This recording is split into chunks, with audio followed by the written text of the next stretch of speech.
오늘은 문제가 아니라 선물이다라는 제목으로 하나님 말씀 증거하겠습니다. 옆에 분하고 인사합시다. 문제가 아니라 선물이랍니다. 다시 한번 인사하겠습니다. 선물이니까 잘 풀릴 것입니다. 오늘은 서두에 설교 말씀 서두에 마더 테레사의 얘기를 좀 나누려고 합니다. 이분이 이제 가난한 사람들을 위해서 또 병자들 죽어가는 이들을 위해서 사역을 많이 했는데 어느 날 이제 병원을 하나 설립하려고 했습니다. 병원이라는 것이 만만한 것이 아니잖아요. 그러니까 여러 가지 문제가 이제 발생했습니다. 스태프들이 와서 이제 보고를 하는 거예요. 수녀님, 지금 재정적으로 너무 어렵습니다. 또 의사를 구할 수가 없습니다. 또 당국에서 병원 허가를 안 내줍니다. 기타 등등 병원을 짓는데 생겨날 수 있는 수만 가지의 문제를 갖고 와서 이렇게 보고를 하더라는 거예요. 그러니까 이제 이분이 참 문제가 많네요.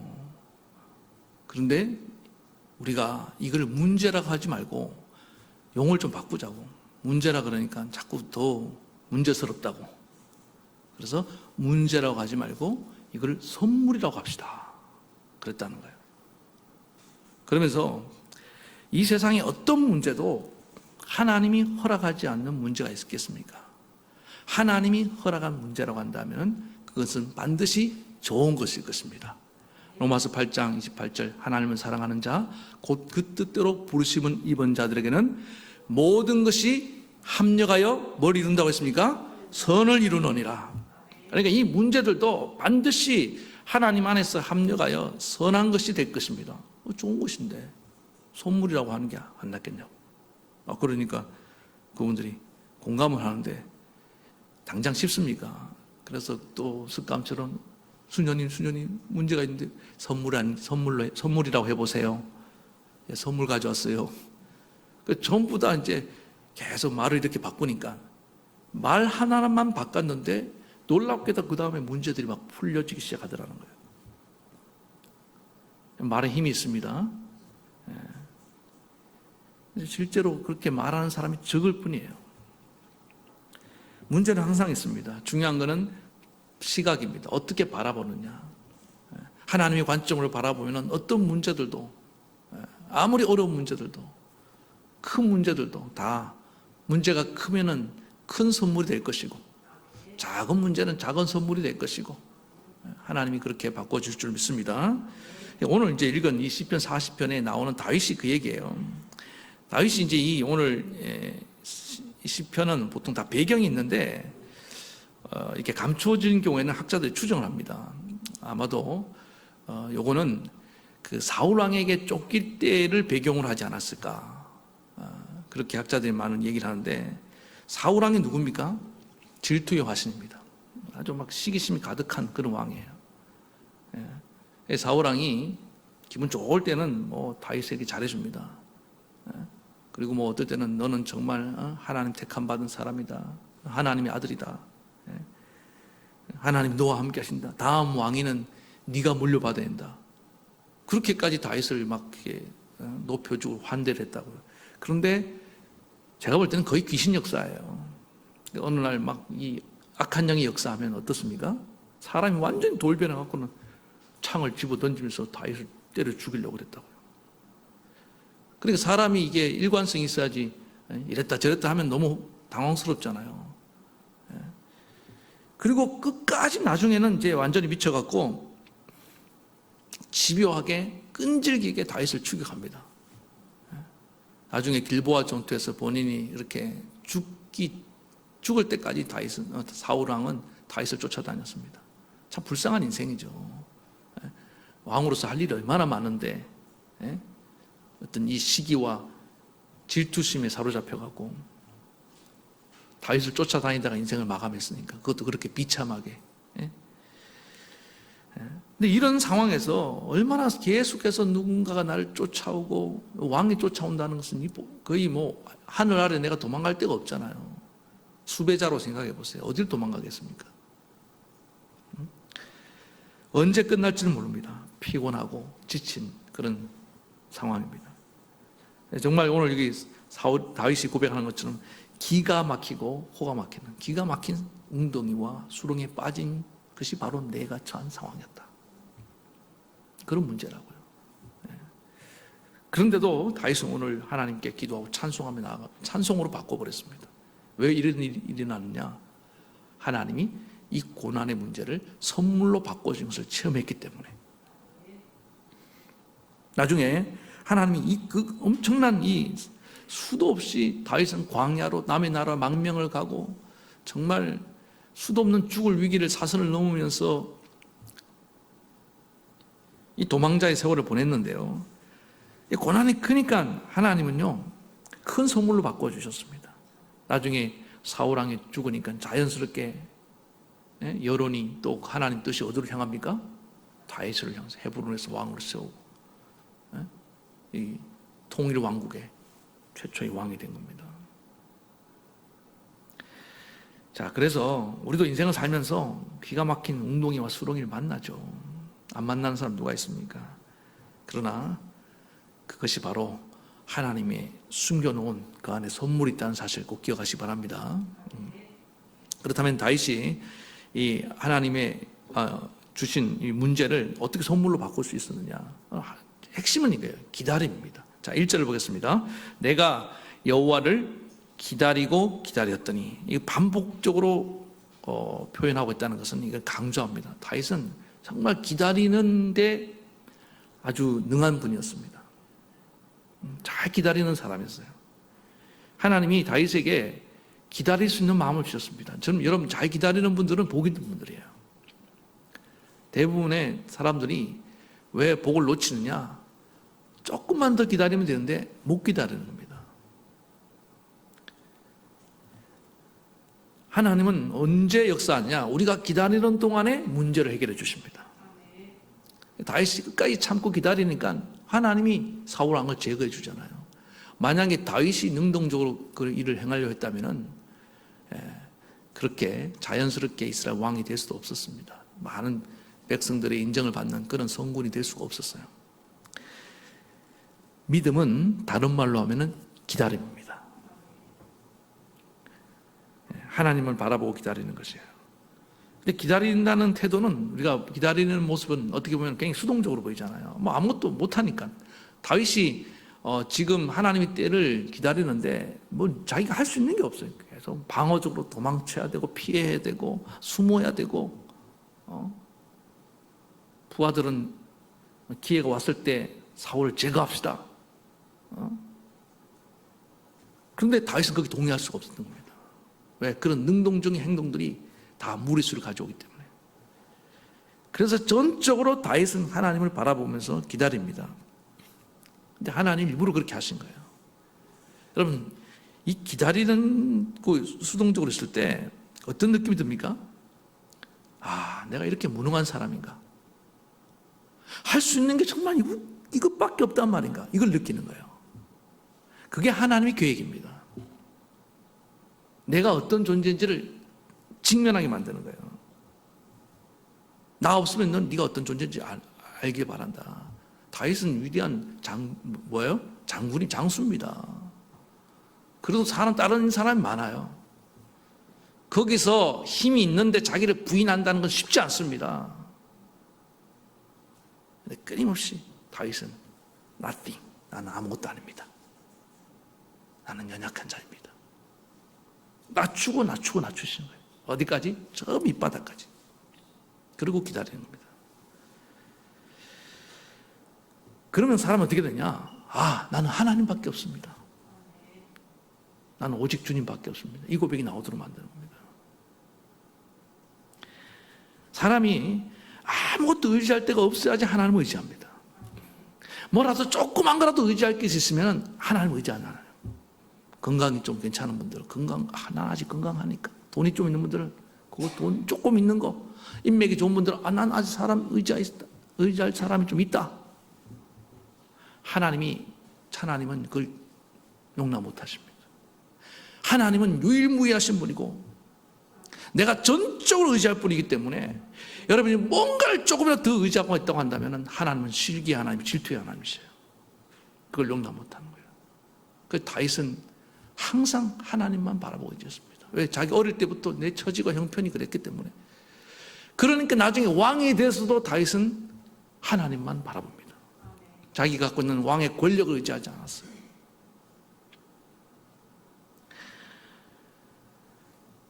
언젠가 제 제자 하나가 저를 찾아온 적이 있습니다. 태국 단기 선교를 갔는데 선교 후에 마지막 날 이제 물놀이를 갔대요. 메콩강 알죠? 메콩강에서 배를 타고, 배라고 해봤자 무슨 유람선이 아니고 조그마한 돛담배입니다. 그 배를 타고 335 거기서 이제 뱃놀이를 하는데 평상시 같으면 문제가 없었는데 사고가 터지려 하니까 그날 메콩강 물이 갑자기 불어나가고 배가 뒤집어져 버린 거예요. 다 물에 빠졌습니다. 그래서 실제로 2명의 학생이 죽었어요. 거기서. 이 친구도 물에 빠졌는데 처음에는 살라고 막 발버둥을 쳤대요. 근데 그러면 그럴수록 딱 물 속에 빠져 들어가는 자기 자신을 발견하게 됐답니다. 어느 순간에 그래 선교하다가 죽어도 이것도 뭐 영광이겠다. 순간에 그런 생각이 들더라는 거예요. 그래서 죽으면 죽으리라 하고 그 형제 표현을 그래요. 몸에 힘을 다 뺐대요. 기양에 폼나게 죽자. 그래서 몸에 힘을 딱 뺐는데 몸이 뜨더라는 거예요. 그렇게 몸이 떠오르니까 누가 와서 구조대원에 와서 자기를 탁 구조해서 살려주더라는 거예요. 목사님, 그때 제가요 막 살라고 말버둥 쳤으면요 죽었습니다. 그러더라고요. 저는 이 세상 사람이 아닙니다. 실제로 여러분들 그 구조대원들이 그래요. 물에 빠져갖고 막 수영도 못하면서 막 호호적거리는 사람은 그냥 내버려둔대요. 왜? 그런 사람 구출하다가 구조대원까지 위험해질 수 있기 때문에. 힘이 다 빠질 때 비로소 그 사람을 건져낸다는 거예요. 그래서 구원할 수 있다는 거예요. 다윗은 지금 깊은 수렁과 웅덩이에 빠졌습니다. 자기 힘으로 헤어날 능력이 없는 거예요. 그럼 어떻게 됩니까? 힘을 다 빼고 주님께 온전히 맡기면서 기다려야 되는 겁니다. 그걸 배우게 하시기를 원하십니다. 그래서 어느 정도로 수동적이 되느냐, 어떤 목사님은 이걸 영어를 가지고 얘기하더라고요. 수동적이라는 단어가 영어로 패시브지 않습니까? 여기서 파생된 단어 중에 하나가 패션이라는 단어가 있어요. 패션은 무슨 뜻입니까? 제 패션이 오늘 괜찮아요? 그런 패션이 아니고 열정, 이 뜻은 또 뭐냐면 예수님의 순환을 상징하는 그런 의미가 있습니다. 그러니까 예수님이 하나님의 뜻에 수동적으로 받아들이면서 십자가를 지는 그런 열정적인 모습을 예수님의 그 순환이라고 그렇게 패션이라고 말을 했다고요. 이게 패션하면은 이 수동적이 그게 다르면은 패션이 되는 거예요. 하나님의 뜻에 대해서 내가 받아들이면은 그게 뭐가 되는 겁니까? 그게 예수님의 순환이 되는 거예요. 순환. 예수님께서 겟세마네 동산에서 아버지여 나의 원대로 마옵시고 아버지의 뜻대로 되기를 원합니다. 그렇게 기도했지 않습니까? 그래서 십자가는 순환을 당하신 거잖아요. 내 뜻을 다 죽이는 거예요. 그렇게 받아들이고 나아가는 것이 믿음이고, 그럴 때 십자가를 통해서 우리를 구원을 이루신 걸 믿으시기 바랍니다. 그러니까 내가 왜 하나님의 뜻에 이렇게 받아들이면서 수동적으로 기다려야 되느냐? 하나님의 뜻이 나를 통해서 이루어지는 과정이라는 거예요. 지금 내가 너무 힘이 들어가 있으면요, 하나님 일을 못 하셔요. 사실은 하나님 일을 방해하는 게 다른 존재가 아니에요. 나예요, 나. 나가 내가 방해하고 있습니다. 여러분 지금 가족 구원을 놓고 기도하고 있는데 잘 생각해 보세요. 가족 구원을 제일 방해하는 인물이 누구 같아요?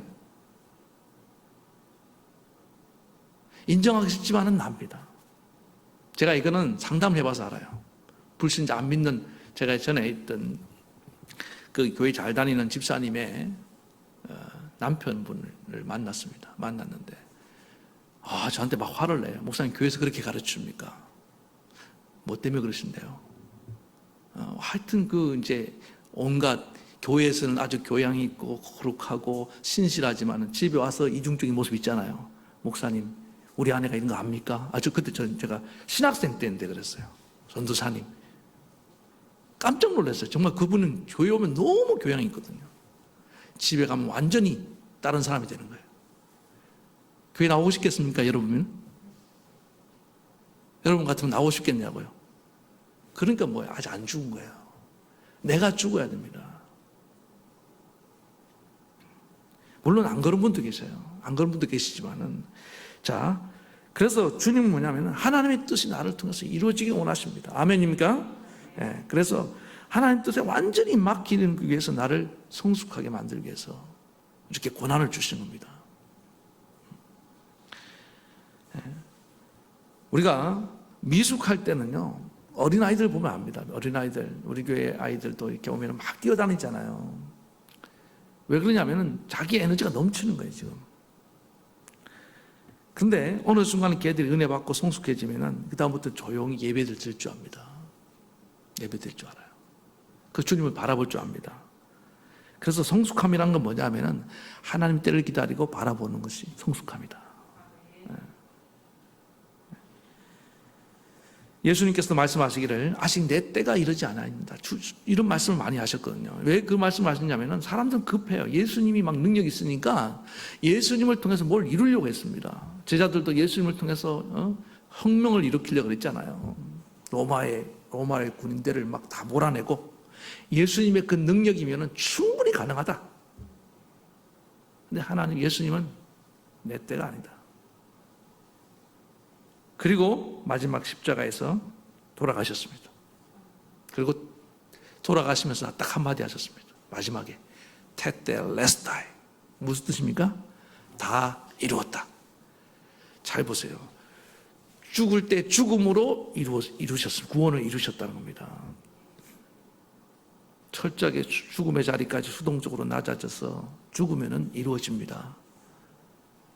내가 죽어야만, 내가 죽어야만 주님 영광이 나타나는 겁니다. 한 영혼을 구원할 수 있습니다. 잊지 마시기 바랍니다. 정말 생명과 같은 소중한 것들은요, 그렇게 해서 이루어지더라고요. 아이들도 이렇게 자라는 거 보면요, 언제 자랍니까? 밤에 잘 때 자라요, 다. 자고 나면 어이구 쑥 컸네. 우리 신앙도 밤에 자랍니다. 지금 고난이라는 이 어두운 밤을 지나면서, 코로나라는 이 어두운 밤을 지나면서 신앙이 자라고 있는 줄 믿습니다. 우리는 아무것도 할 수 없었습니다. 오직 주님 바라보고 기도하면서 눈물로 기다렸습니다. 그런데 이때 신앙이 자라더라는 거예요. 막 교회가 요란하게 뭐 행사하고 할 때 자라는 게 아닙니다. 오늘 저는 우리 교회가 철저하게 우리 뜻은 사라지고 수동적이 되는 교회 되기 바랍니다. 주님의 뜻만이 이루어지기 원합니다. 그때 내 인생에 막힌 문제도 풀리기 시작하는 거예요. 야곱이요, 젊을 때는 자기가 원하는 대로 막, 젊은 사람의 특징이 뭡니까? 꿈이 많아요. 야망이 있습니다. 그리고 자기가 뭘 하려고 해요. 하나님의 축복조차도 자기의 어떤 강교한 방법으로 팥죽 한 그릇으로 쟁취하려고 했지만은 이룰 수가 없었습니다. 그랬던 야곱이지만 나중에 환도뼈가 부러지고 나중에 하나님 은혜가 임하고 난 뒤에 그 지역에 기근이 임하고 다 굶어 죽게 된 고난 가운데 아주 성숙한 모습을 보여줍니다. 베냐민을 데려오라 하니까 내가 아들을 잃으면 잃으리로다. 정말 마지막 남은 그 사랑하는 라헬의 아들 베냐민은 정말 빼앗기고 싶지 않았거든요. 내려놓고 싶지 않았거든요. 마지막 그게 우상이었어요. 그런데 하나님이 다 야곱에게 요구하잖아요. 네가 아들 내려놔야 된다. 잃으면 이리로다. 하나님께 내려놓고 이르려 하고 나가니까 어떻게 했습니까? 하나님이 돌려주는 걸 믿으시기 바랍니다. 그 요셉을 통해서 하나님 뜻을 이루시고 또 12지파 그 망나니 같은 12아들 다 하나님께서 고쳐서 이스라엘의 12기둥으로 세워주시잖아요. 중심은 야곱입니다. 야곱. 여러분 각 가정에 야곱이 있습니다.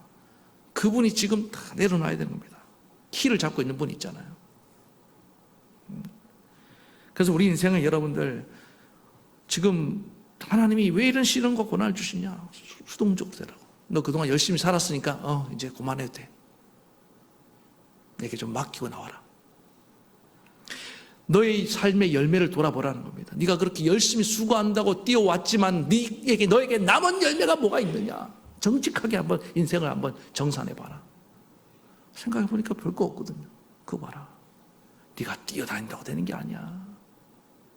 내게 맡기고 내가 일을 하도록 해도 해주기 바랍니다. 그럼 어떻게 기다려야 되느냐?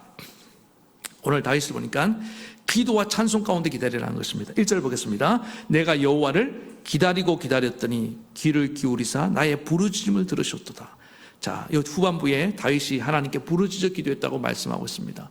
그러니까 이 문제에 대해서는 다윗은 아주 수동적으로 아무것도 할 수 없었습니다. 그러나 그 가운데 다윗은 하나님을 향하여는 매우 능동적으로 부르짖었다는 건 아주 능동적인 기도를 말합니다. 하나님을 향해서 간절한 어떤 사모하는 기도를 말합니다. 절박하게 하나님을 어린아이가 엄마를 찾는 것처럼 찾았다는 거예요. 그렇게 기다렸다는 겁니다. 이걸 배워야 됩니다. 어떤 문제 앞에서 우리가 무기력합니다. 아무것도 할 수 없어요. 그러나 하나님을 향하여 우리 마음이 막 뿌릴 듯 일어나야 되는 겁니다. 그래서 하나님의 능력이 우리를 통해서 임하는 겁니다. 저는 이것을 은혜의 적극성이라고 합니다. 은혜는 적극적으로 받아야 됩니다. 성경에 정말 은혜를 제대로 받았던 인물 치고 예수님을 향하여 하나님을 향하여 적극적이지 않은 사람이 있으면 데리고 와보세요. 그냥 뭐 놀다가 졸다가 은혜 받은 사람 없어요. 다 하나님을 향하여서는 그 마음이, 하나님을 향하여 마음이 뜨거운 마음이 일어나는 그게 축복입니다. 그게 은혜 받을 징조예요.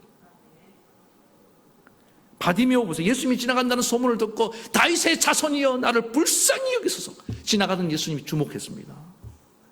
거기에 병자들이 그 사람만 있었겠습니까? 수많은 병자가 있는데 예수님이 시선이 머물더라는 거예요. 저는 오늘도 마찬가지입니다. 하나님은 모든 사람이 은혜 받기 원합니다. 그러나 은혜 받는 사람은 적습니다. 왜 그렇습니까? 찾는 자가 없기 때문에 그렇습니다. 간절히 찾는 자에게 내가 은혜를 준다는 겁니다. 하나님은 나를 찾는 자에게, 사모하는 자에게. 오늘 이 주일날 수많은 교회가 예배를 드리고 있는데 그런 생각이 들었습니다. 하나님이 과연 어느 교회를 주목하실까?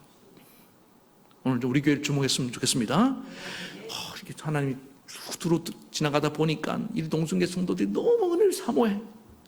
그리고 여기 성도들 중 가운데도 또 누구를 주목하실까? 여러분 가운데. 오늘 여러분 하나님 주목받고 싶지 않습니까? 아이고 목사님 어때요? 부담스러워요. 아이고 하나님. 이러면 은혜 못 받는 거예요. 저는 굉장히 은혜를 사모했습니다. 은혜 받고 싶더라고요. 뭔지 몰랐는데 어릴 때 은혜 받으면 좋을 것 같더라고요. 정말 하나님 막 지혜가 임할 것 같더라고요. 능력이 임할 것 같더라고요. 그게 믿음이었습니다. 흐릿한 믿음이었지만 그 마음 갖고 기도했더니 하나님이 은혜를 주시더라고요. 저는 우리 성도님들이 이 은혜가 임하길 원합니다. 제가 이제 이 시간에는 그 이승래 권사님 간증을 좀 하려고 합니다. 허락 다 받았고 1부 때도 했는데 큰 따님이 강지혜인데 여러분 다 아시는 분들 계시다고 생각합니다. 최근에 췌장암 판정을 받았습니다. 이것도 놀랍게 하나님이 그 전부터 기도를 막 간절하게 시켰습니다. 그래서 이 췌장암이라는 것은 10명 중에 2명밖에 수술을 할 수 없는 그런 암이라고 합니다. 다행히 수술 부위가 괜찮아서 수술을 했습니다. 할렐루야. 수술을 잘 끝났습니다. 마치고 수술 후에 가장 통증이 극심할 때가 수술 직후랍니다. 너무나 이렇게 몰피를 맞아도 안 될 정도로 너무나 고통스러워하는데 그때 이제 우리 권사님이 여러분에게 기도 요청을 했고 우리도 그날 이제 공식적으로는 제가 기도를 하지 않았지만은 우리 교회도 많은 권사님들이 금요 심야길에 와서 부흥기도 집회 때 그렇게 기도를 하고 한 권사님이 이제 돌아가면서 어떻게든지 궁금해서 전화를 드렸어요. 전화를 하니까 그 권사님이 딱 받으면서 갑자기 찬송이 나오더라는 거예요. 할렐루야. 근데 그 전화를 받고 나자 따님이 그 극심한 통증이 그 권사님 표현이 되는 겁니다. 아침 햇살에 안개가 사라지듯이 사라졌어요. 순식간에 사라졌다는 순식간에. 할렐루야. 그냥 확 사라진 겁니다. 기도 응답 아닙니까? 네. 췌장암 판정을 받고 할 수 있는 것은 아무것도 없었습니다. 하나님을 바라보고 기다리는 것밖에 할 수 없었어요. 그리고 많은 기도 요청을 하고 함께 기도하니까 이런 역사가 일어나더라는 거예요. 저는 그래서 어떤 문제가 생겼을 때 하나님을 향하여 적극적인 자세로 기도하면 좋겠다. 적극적이라는 건 뭐냐면 찾으라. 그러니까 기도자를 나를 위해서 기도해 줄 사람도 찾아야 됩니다. 어떤 분은 문제가 생기면 자꾸 감추려 하는데 병은 감추면 돼요, 안 돼요? 병은 자꾸 소문을 내고 알려야 되는 거죠. 기도 요청을 해야 됩니다. 저번에 기도 안 할 것 같은 분한테도 기도 요청을 해야 됩니다. 계속 기도 요청하고. 이런 문제가 있습니다. 부끄러워하지 말고. 그게 믿음이에요. 그게 적극성입니다. 은혜의 적극성. 뭐 여러분들 뭐 유명 연예인입니까? 뭐 여러분들 유명 정치인이세요? 근데 우리는 너무 어느 중에 그런 의식이 갖고 있어요. 프라이버시란, 물론 프라이버시 존중해야 됩니다. 그러나 내 처지를 생각하면요, 하나의 은혜 받는 것보다 더 중요한 것이 없습니다. 맞습니까? 그래서 우리 교회는 좀 은혜에 대해서는 적극적으로 저돌적으로 신앙생활하자. 왜? 은혜 받아야 되니까. 하나님의 능력이 없으면 살 수 없으니까. 그러면서 이제 그 권사님이 말씀한 것들을 저한테 깨달았던 말씀하더라고요. 주기도문에 보면 뜻이 하늘에서 이루어진 것 같이 땅에서도 이루어지리다, 이런 말씀 있잖아요. 하늘의 뜻이 땅에서 어떻게 이루어졌냐, 그게 좀 이해가 안 되는데 지금 주기도문을 가르쳐주고 계시잖아요. 기도를 통해서 하늘에서 풀리는 그 뜻이, 하늘에서 이루어지는 뜻이 땅에서 이루어지는구나. 여러분, 하늘의 그 뜻이 땅에 이루어지기 원하십니까? 여러분 가운데 뭔가 풀리기 원하십니까? 기도에는 다른 방법이 없다는 겁니다. 하나님은 기도하는 자에게 문제 해결의 은혜를 주신다는 거예요. 어떻게? 다윗처럼 적극적으로 기도하는 겁니다. 저돌적으로. 그 권세 얼마나 적극적으로 저돌적으로 이승래 권사님 기도하는 거 아시잖아요. 사모하며 기도합니다. 왜? 그래요, 목사님, 저는 의지할 것이 아무것도 없다는 거예요.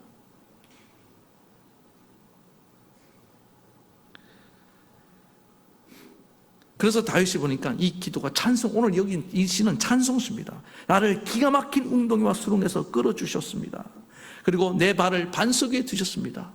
나를 구원하실 뿐만 아니라 나를, 내 믿음을 견고하게 만들어주셨습니다. 그 다음에 3절에 새 노래, 곧 우리 하나님께 올릴 찬송을 내 입에 두셨으니 많은 사람이 보고 두려워 여호와를 의지하리로다. 입술로 막 찬송하기 시작했다는 겁니다. 그래서 이제 이거 이따가 이 시편 40편을 가지고 만든 찬송을 이따 부를 텐데, 자, 5절로 봅시다. 여호와 나의 하나님이여, 주께서 행하신 기적이 많고 우리를 향하신 주의 생각도 많아 누구도 주와 견줄 수가 없나이다. 내가 널리 알려 말하고자 하나 너무 많아 그 수를 셀 수도 없나이다. 그러니까 다윗은 뭡니까? 하나님의 막 수많은 기적을 경험했다는 겁니다. 이게요, 이렇습니다. 하나의 기적을 체험하면 이전에 지나갔던 기적들도 떠오르는 것을 믿으시기 바랍니다. 또 동시에 미래에 하나님 행하실 기적까지 기대감으로 막 같이 찾아와요. 또 다른 사람의 기적이, 우리 가족, 이제 제가 이승래 권사님의 기적 얘기를 딱, 체험 얘기를 듣고 나도 막 그 옛날의 기억이 막 떠오르더라고요. 그리고 앞으로 우리 성도들에게 임할 수많은 하나님의 응답과 기적에 대한 기대감이 막 같이 내 안에 찾아온 걸 느꼈습니다. 그러면서 내 안에 찬송이 막 터져 나오는 거예요. 이게 공동체적인 찬양입니다. 이게 있길 원하는 겁니다. 다윗이 그래서 이걸 알리는 거예요, 서로에게. 여러분, 기도는 승리를 가져온 줄 믿습니다. 그리고 찬송으로 이어지게 만드는 것을 믿으시기 바랍니다. 그래서 기도와 찬송을 항상 같이 가는 거예요. 바울과 실라가 옥중에서 기도하고 찬송했더니 하나님 옥문이 열려졌습니다. 우리 기독교는요, 그래서 눈물의 기도로 시작하지만은 반드시 기쁨의 찬송으로 끝나게 만들어 주신다니까요. 다윗의 시가, 이 찬송 시가요, 시편 곳곳에 나오는데, 시편 27편 1절에도 여호와는 나의 빛이요 나의 구원이시니 내가 누구를 두려워하리요. 여호와는 내 생명의 능력이시니 내가 누구를 무서워하리요. 이 찬양이 있지 않습니까? 여러분, 오늘 여러분 입술에 찬송이 흘러나오기 바랍니다. 근데 이제 또 하나 더 말씀을 드릴게요. 어느 날은 너무 불안하더라는 거예요. 이유를 알 수 없는 불안감이 막 엄습해 오는데, 이제 암 판정 받고 나니까 불안하겠죠. 그렇지 않겠습니까? 그래서 권사님이, 야, 나를 붙잡고 찬송하자. 그래서 보혈 찬송을 막 불렀다 뱉었다 하는 거죠. 딱 한 소절, 1절이 지나감과 동시에 두 분 마음 가운데, 아까 어떻게? 햇빛이 비치는 것처럼 내 마음에 햇빛이 쫙 비치면서 어둠이 쫙 사라지더라는 거예요. 불안한 마음이 떠나가더라는 거예요. 이거 한번 체험해 보셔야 됩니다, 여러분. 지금 이걸 체험하시고 찬송하다가 내 마음의 어둠과 불안이 떠나가는 것을 체험하신 분들은 알 거예요, 이게 뭔지. 저는 그게 뭔지 알아요. 근데 그 얘기를 듣는데 너무 가슴이 벅차오르는 거예요. 권사님도 그걸 경험하셨군요. 따님도 동시에 1절 딱 불렀는데 내 영혼에 햇빛 비치니 주 영광 찬란해. 오늘 여러분 마음 가운데 주님 이 놀라운 빛이 비치길 바랍니다.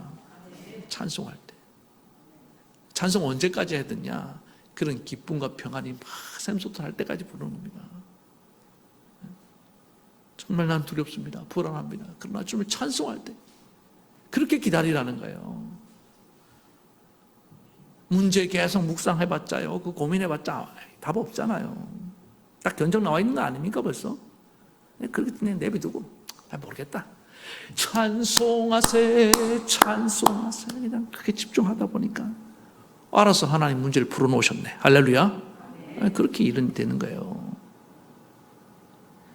그 다음에 다윗은 어떻게 기다렸냐? 순종하면서 기다렸다는 겁니다. 8절 보겠습니다. 나의 하나님이여 내가 주의 뜻 행하기를 즐겨오니 주의 법이 나의 심중에 있나이다. 다윗은요, 제가 보니까 고난 중에도 항상 하나님 말씀을 가슴에 품고 있었습니다. 그리고 이 고난 중에 하나님 말씀을 행하고 순종하는 것을 즐거워했습니다. 이게 여러분 잘 보세요. 너무 바쁜 사람들은 너무 자기가 주도적으로 할 일이 많은 분들은 하나님 말씀 순종할 시간이 없잖아요.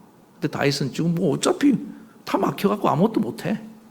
그러니까 마음이 그냥 하나님 말씀이나 순종하자. 그게 복이 된 거예요. 여러분 사업이 너무 잘 나간 분들은 주일 예배 지키기 힘듭니다. 청년들도 보니까 친구가 너무 많은 친구들은 주일 예배 드리기 힘들어요. 보니까 인기가 너무 많아갖고 맨날 전화 와. 야 이번에 가자. 저기 안 가봤잖아. 그런데 나는 친구도 없고 별로 안 되고 좋지 않아요, 여러분? 목사님 지금 악담을 하시는 겁니까? 그게 아니고 고난은 그런 때란 말입니다. 그래서 내가 주의 법을 잘 순종하는 사람으로 변화되면 하나님 또 친구 붙여주셔요. 예? 사업도 잘 되게 하십니다. 왜요? 그때는 흔들리지 않으니까.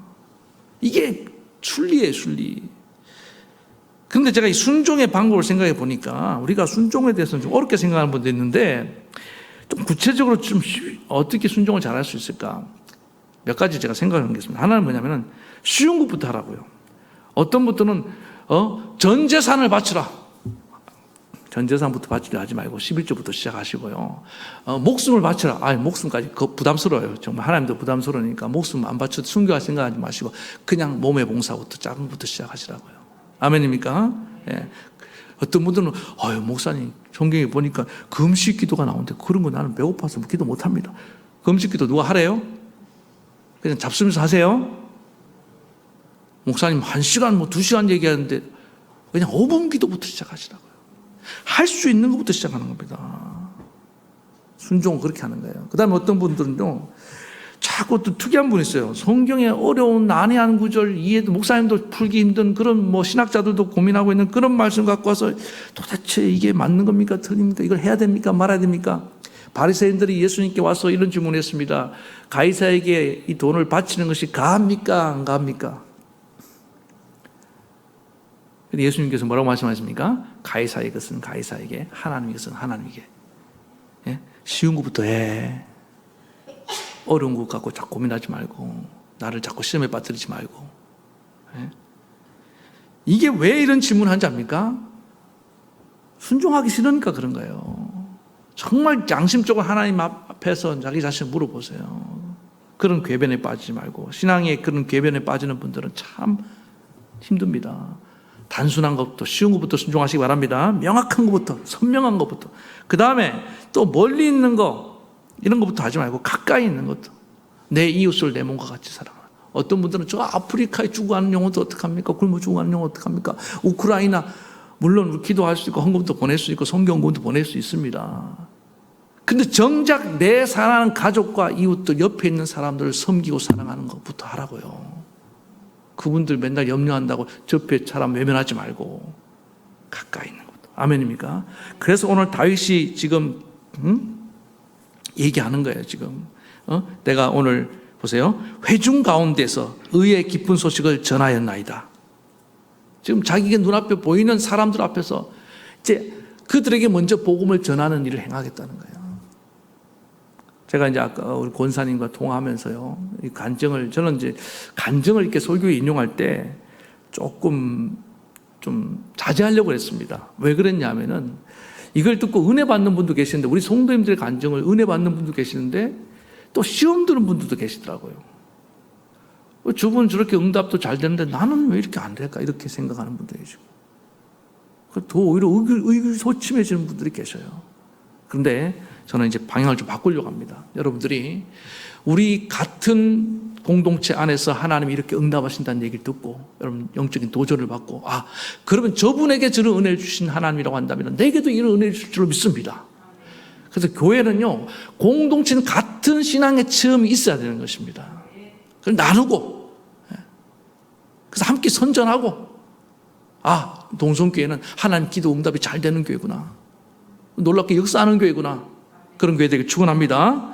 그래서 이런 주님의 간증을 통해서 주님 살아계심이, 주님의 이름이, 주님의 이 복음이 여러분의 가정에, 이웃들 가운데 계속 전파되기를 간절히 바라겠습니다. 자, 오늘 말씀 결론입니다. 문제가 선물이 되기 위해서는 기다림이 필요하다고 했습니다. 어떻게 기다려야 될까요? 기도하면서, 찬송하면서 기다리기 바랍니다. 주의 말씀을 순종하면서 기다릴 때 여러분의 모든 문제가 다 선물이 되는 복이 임할 줄로 믿습니다. 이 시간에 우리 찬양팀 나오셔서 같이 찬양 부르시겠습니다.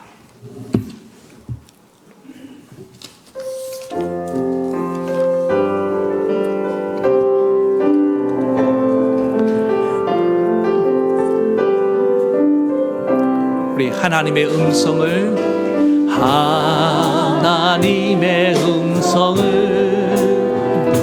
듣고자 기도하며 귀를 기울이고 나의 기도를 들어주신다네. 깊은 웅덩이와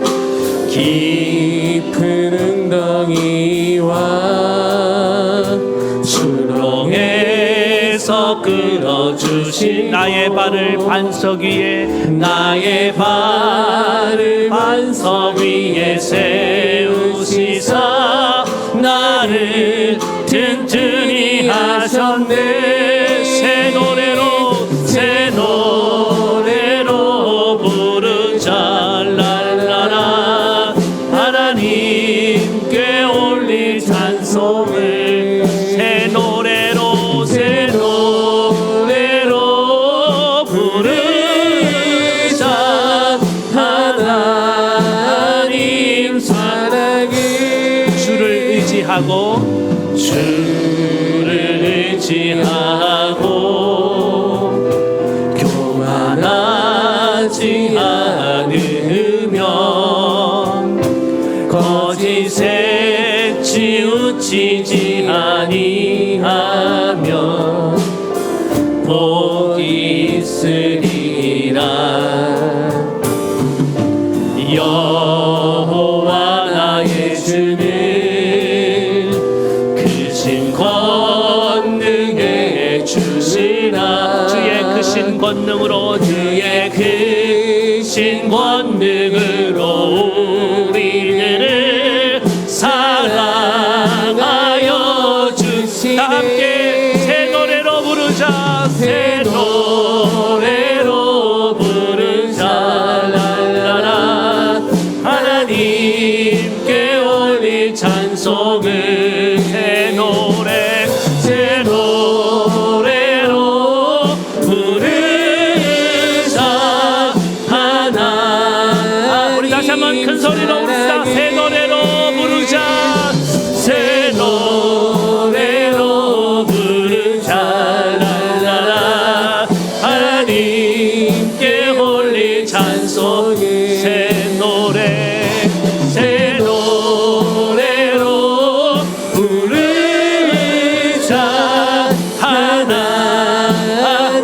하면서 새 노래로 부르자. 새 노래로 부르자. 랄라라. 하나님께 올릴 찬송은 새 노래로 부르자.